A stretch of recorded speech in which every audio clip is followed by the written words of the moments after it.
بسم اللہ الرحمن الرحیم۔ السلام علیکم ورحمۃ اللہ وبرکاتہ۔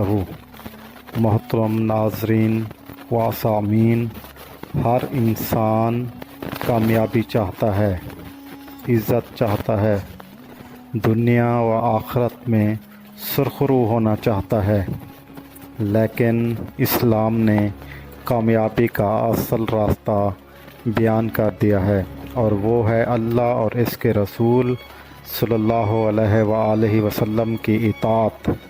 آج کی حدیث اس حقیقت کو واضح کرتی ہے کہ سچی کامیابی صرف دین کے راستے پر چلنے میں ہے، نہ کہ دنیاوی مال و شہرت میں۔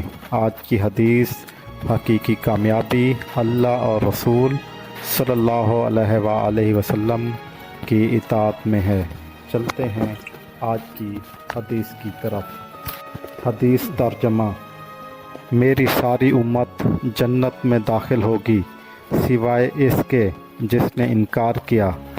عرض کیا گیا، یا رسول اللہ، انکار کون کرتا ہے؟ آپ صلی اللہ علیہ وآلہ وسلم نے فرمایا، جس نے میری اطاعت کی وہ جنت میں داخل ہوگا، اور جس نے میری نافرمانی کی اس نے انکار کیا۔ تفصیل و تشریح۔ پیارے بھائیوں اور بہنوں، یہ حدیث مبارکہ نہایت واضح انداز میں ہمیں جنت کا راستہ بتا رہی ہے۔ نبی کریم صلی اللہ علیہ وآلہ وسلم نے فرمایا کہ جنت سب کے لیے ہے، لیکن شرط ہے اطاعت کی، یعنی جو لوگ نبی صلی اللہ علیہ وآلہ وسلم کی سنت، تعلیمات اور شریعت کی پیروی کرتے ہیں، وہی حقیقی کامیاب ہیں۔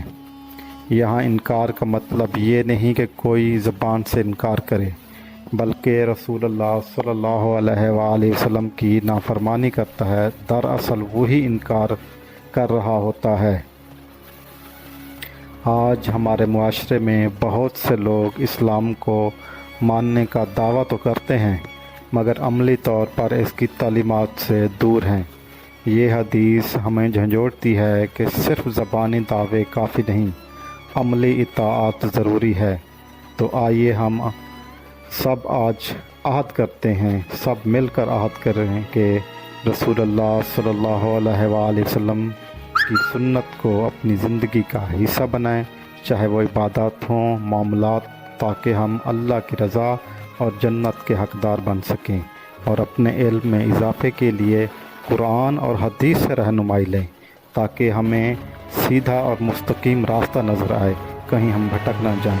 اللہ تعالیٰ آج کی یہ حدیث ہمارا بیان کرنا اور آپ لوگ کا سننا اپنے بارگاہ الہی میں قبول فرمائے، آمین۔ آپ نے اگر ہمارا چینل ابھی تک سبسکرائب نہیں کیا تو ہمارا چینل سبسکرائب کر دیں، بیل آئکن کے بٹن کو دبا دیں، اور کومنٹس میں اللہ کے 99 نام میں سے کوئی ایک ثواب کی نیت سے ضرور لکھیں۔ جزاک اللہ۔ اللہ حافظ۔